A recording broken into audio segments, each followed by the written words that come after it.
They look mightily impressive. They're relatively young, and they've cost more than $3.5 billion to buy and operate. According to the top brass at the Defence Department, though, Australia's 46 Taipan helicopters are useless junk.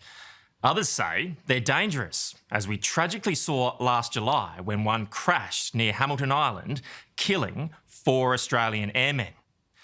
It's no surprise then they've been taken out of service and, as the story goes, are about to be dumped in a great big hole at a secret defence location. But what if it turns out these helicopters aren't as bad as we're being told? What if, as 9 News National Affairs editor Andrew Probyn reports, there's another reason for that terrible accident?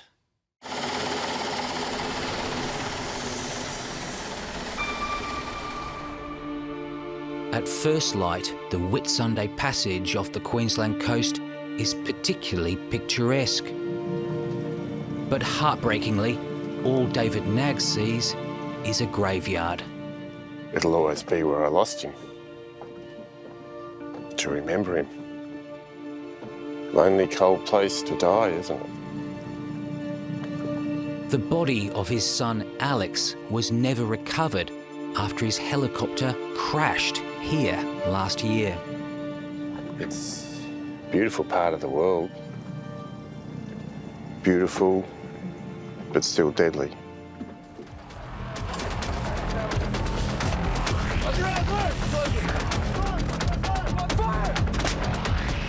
Corporal Alexander Naggs was taking part in a war games exercise last July known as Talisman Sabre. What was meant to be a coordinated display of military might with US and international forces instead ended in Australia's worst peacetime defence accident in nearly 20 years. But it shouldn't have. So why is it so important for you to get to the bottom of what happened? I need to know, why is he dead? He'll never be walking through the door again.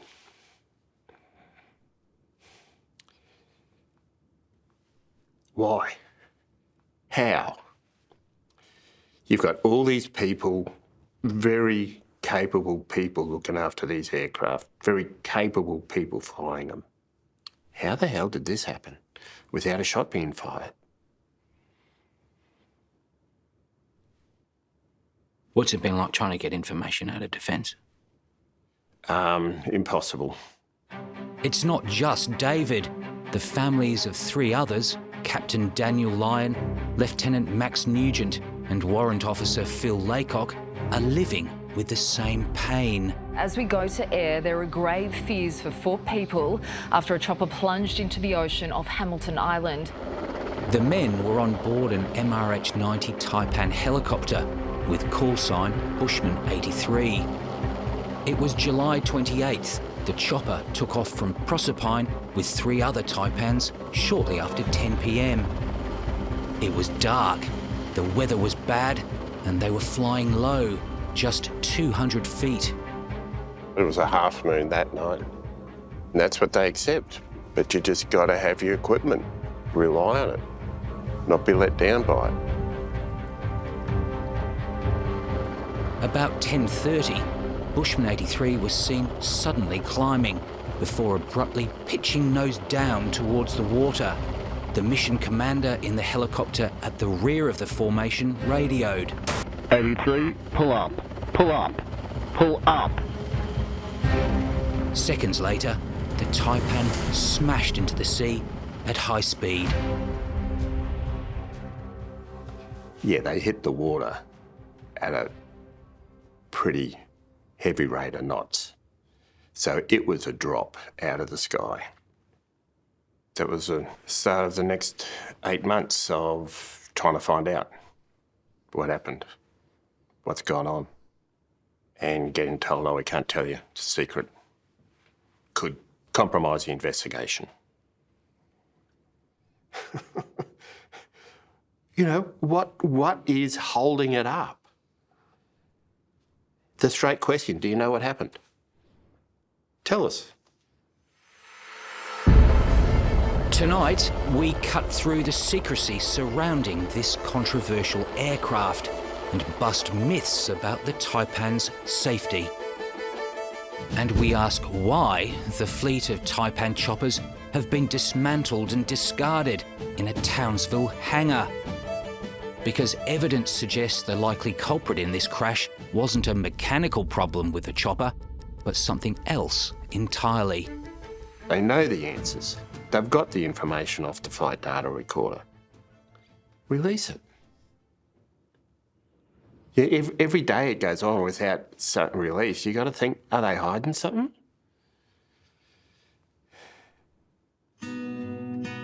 David Knaggs was in the military himself, working as an airframe fitter on F-111 combat jets. He was proud when Alex enlisted. That's what he wanted to do. And he was through and through Army. He remembers his only son as quiet and conscientious. If there's no one listening, there's no point talking. Was his basic philosophy was quiet, get on with it.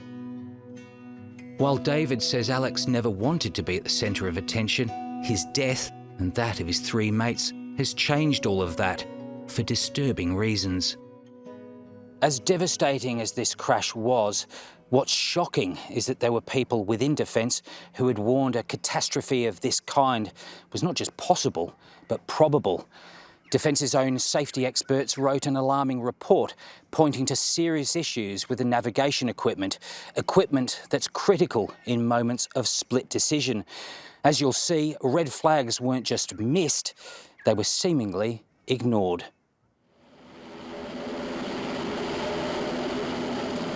The Taipan was introduced into service in Australia in 2007 with much fanfare.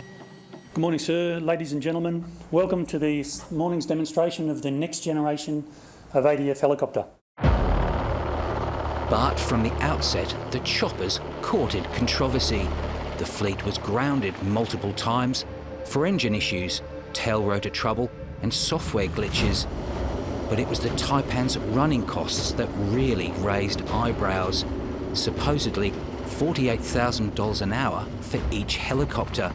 By the end of 2021, it was announced the Taipans would be retired in 2024, more than a decade ahead of schedule, in favour of American-made Blackhawks. The cost of maintaining it, of flying it, just became prohibitive. 4 months before the Queensland crash, another Taipan ditched in Jarvis Bay. It led to headlines about safety, but the fleet was back flying within a fortnight. The job of Defence is, yes, to fly risky environments, but do everything you possibly can to reduce the risk and keep your people safe. And you can't see how that happened here. The Taipan helicopters. Green Senator David Shoebridge has been trying to get straight answers out of the Defence Department about the Taipan's safety. And what he's discovered is a damaging new narrative about the possible cause of the deadly Whitsundays crash, one that had nothing to do with the helicopter itself. It turns out Defence was warned in a series of reports that there was a problem with a part of the night vision visor the Taipan pilots were wearing, and it was so risky it could result in death. This was from Defence's own accredited testing unit. These were the experts, these were the specialists. And when they tested this equipment in this aircraft, they said there was a substantial risk of multiple deaths unless that was addressed. It wasn't addressed. But that was more than a red flag, wasn't it? This is the kind of report that should ground the fleet.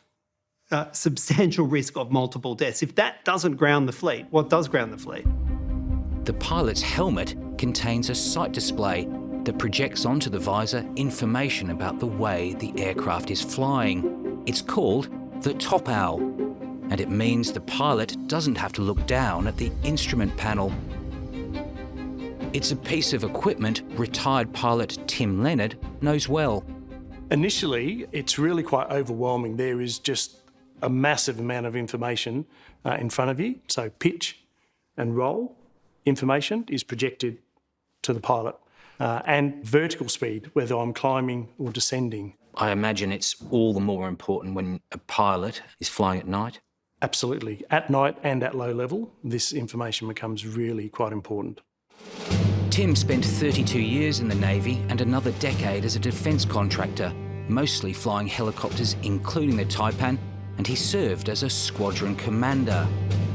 When he was flying, critical information about the aircraft's orientation was anchored to the front view of the top owl helmet. So if I turn my head, I lose that information. But a major software update to the helmet display was introduced in 2020. As we'll reveal, the update came with a significant new risk. How did they sign that off? How did they say this is okay to use in that situation? You've got a report that says you do this, you're going to end up with dead people. They do it, they've got dead people.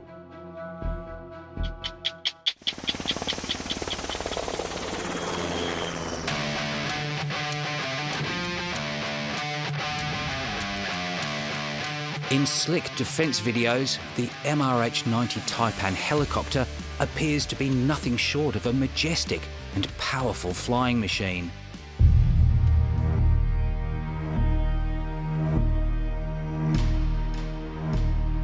But something went drastically wrong when one of the choppers plunged into the sea during a training exercise last year, killing 4 airmen. David Naggs lost his only son, Alex. The next morning, they had the politicians, and they all had their, these guys are dead faces on. And that's when, this isn't a rescue. This isn't a search. They know what's gone on. The aircraft were grounded. The crucial seconds before the crash are now the subject of not one, but 4 separate inquiries. Under pressure, one of the few things defence officials have conceded is that it wasn't an engine mechanical failure. It's a statement of record and fact from the data that was gathered from the voice and flight data recorder that at the point of the accident, the engines were functioning normally. That's a fact. It's why the night vision helmets the Taipan pilots wore, known as top owl, are now under scrutiny. Quite a few modifications made over the years to the Taipan. As with any aircraft, there's upgrades, and the Taipan was certainly no different. The technology in the helmets has been used for years by militaries around the world, including Australia. But in 2020, our pilot software was upgraded, and instead of some crucial flight data being anchored towards the front of the aircraft, the virtual display critically changed to follow the pilot's line of sight, whichever way he looked. If I see roll out what is real roll out the front, what that would look like out here would be that against the horizon. That could be interpreted as a nose-down pitch. Retired Taipan pilot Tim Leonard says the modification risked confusing pilots, especially in high-pressure environments. There have been various studies to say that presenting attitude information off-axis significantly increases the chances of spatial disorientation. It's hard enough as it is without introducing more problems. But 3 years before the Queensland crash, major red flags were raised by Defence's own safety experts about the modifications to the top owl. An experienced test pilot found it posed a lethal and unacceptable risk because when the aircraft was in a turn, crucial information washed out if he looked to the side. And there was another problem. There were fears any reliance on the forward-looking infrared system could be catastrophic. If a very experienced test pilot warns of multiple fatalities, surely that should be enough. One would hope so. It is difficult to understand how those recommendations, those fairly stark recommendations, could be ignored. The alarming reports didn't deter Defence, though. They did order new testing of the helmets, but Green Senator David Shoebridge says it wasn't done properly. So basically, Defence tested this equipment on a sunny day and on a moonlit night, never down low, and never in the situations where pilots most need them. You would have thought the response Defence would have taken would be, let's address the risk. This is potentially catastrophic. But instead, they literally went opinion shopping to try and find an alternate opinion to allow them to continue to fly it.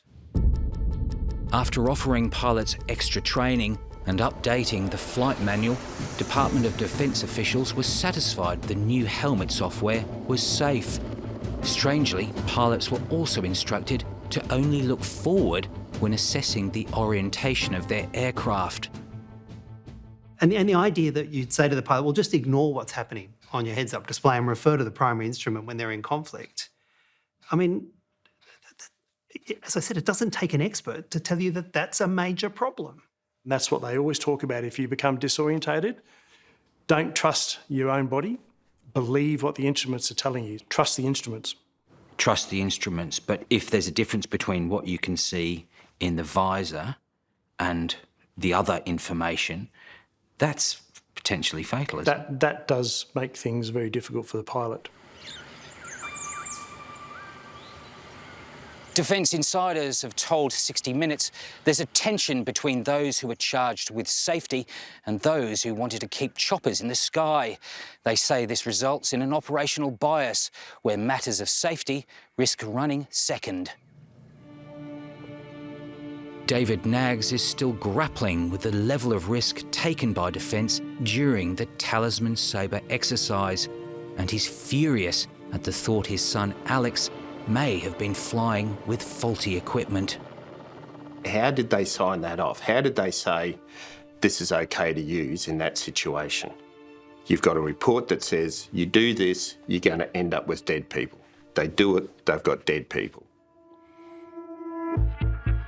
If the decisions made before the crash weren't bad enough, David is also concerned about the aftermath. Some of the investigating bodies looking into the crash, like the Defence Flight Safety Bureau and Comcare, played a role in approving the controversial Top Owl navigation equipment for use in the first place. So 2 of the groups that's investigating have also been involved in signing off the heads-up display at some stage. Now, sure is a strange look that you've got 2 of your 4 investigation bodies signing off what could be the smoking gun. For all the disquiet about the Taipan helicopters, perhaps the truth is far simpler. What if the worst thing about these machines was simply the giant political headache they caused? That does suggest that there was something peculiar about the Australian helicopters, doesn't it?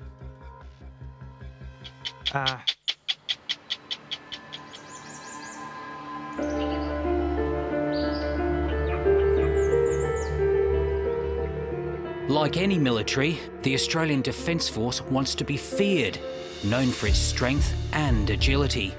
But these photos of the discarded fleet of Taipan helicopters sitting in a Townsville hangar portray anything but. In a decision made after the deadly crash in the Whitsundays last year, the helicopters are now awaiting burial, likely in a Queensland pit. It is utterly incredible that literally within months of this incident, Defence decided to strip down these aircraft, chop them up into bits and basically bury the evidence. Green Senator David Shoebridge has been searching for the truth about the safety of the Taipans, and we have something that might help. Information that debunks the long-held Australian view that the choppers are no good. What does that tell you? What does a piece of paper like that tell you? Well, this tells you that there's nothing inherently wrong with the Taipan helicopter itself. The letter from the helicopter's manufacturer, MRH Industries, assures its international customers, including New Zealand, that following the Queensland crash, they didn't identify anything amiss with the engine or the airframe. And it's clear the Kiwis agreed, because their version of the Taipan was allowed back in the air within 2 days of the Whitsunday tragedy. There's nothing inherently wrong with the Taipan. Strip out all of the stuff that Australia whacked on it, and these things could have been perfectly safe. What's wrong is all the modifications that the ADF has put on it. All of these things that they kept getting reports about, saying they were unsafe. The ADF made multiple modifications to their Taipans, including add-ons like the Top Owl night vision helmet for the pilots.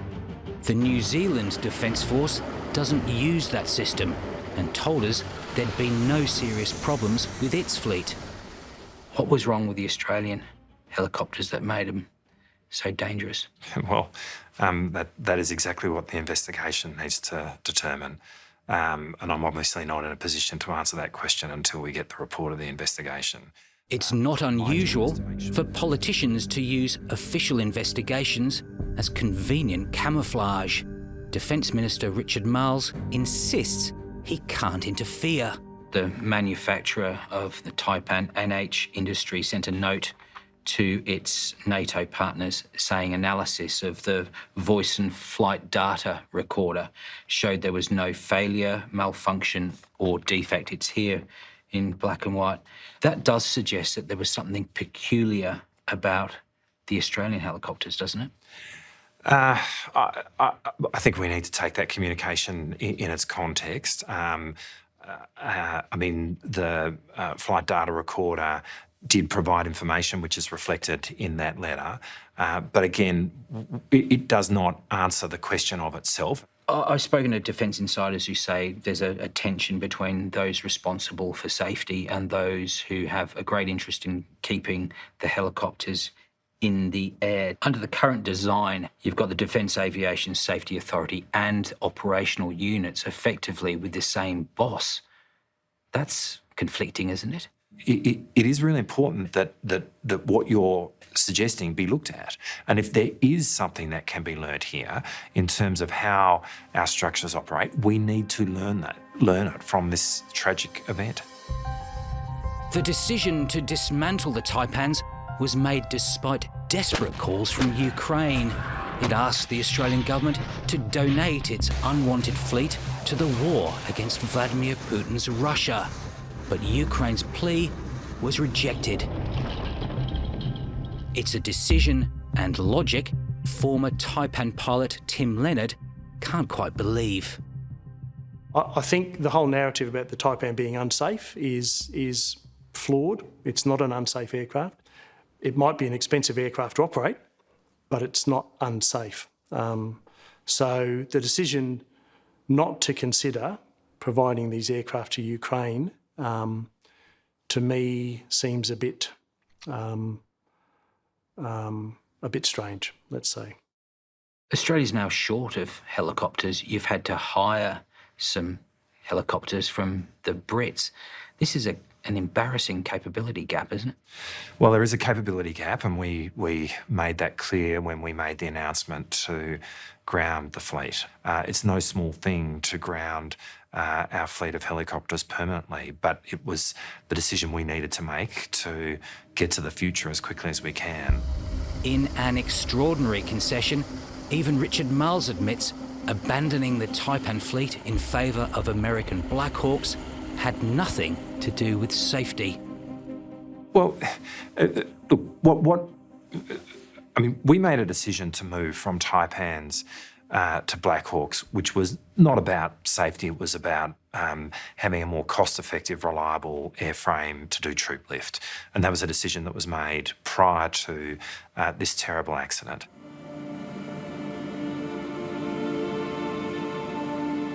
David Naggs is fed up. He doesn't care about the politics. He just wants the truth about his son Alex's death and why the helicopter he was in hit the water with such devastating force.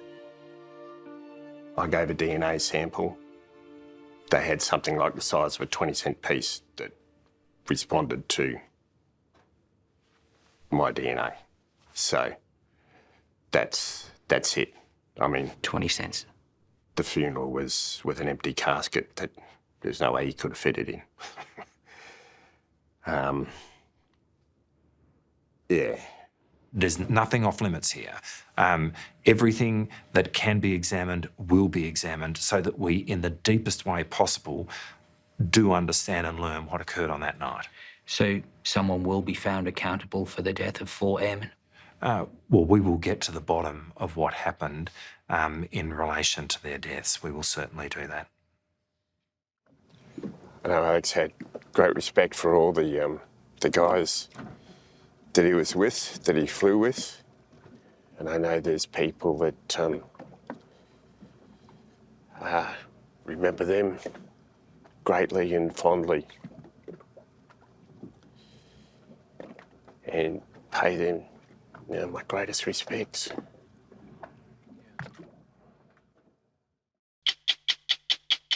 Hello, I'm Amelia Adams. Thanks for watching 60 Minutes Australia. Subscribe to our channel now for brand new stories and exclusive clips every week. And don't miss out on our extra minute segments and full episodes of 60 Minutes on 9now.com.au and the 9Now app.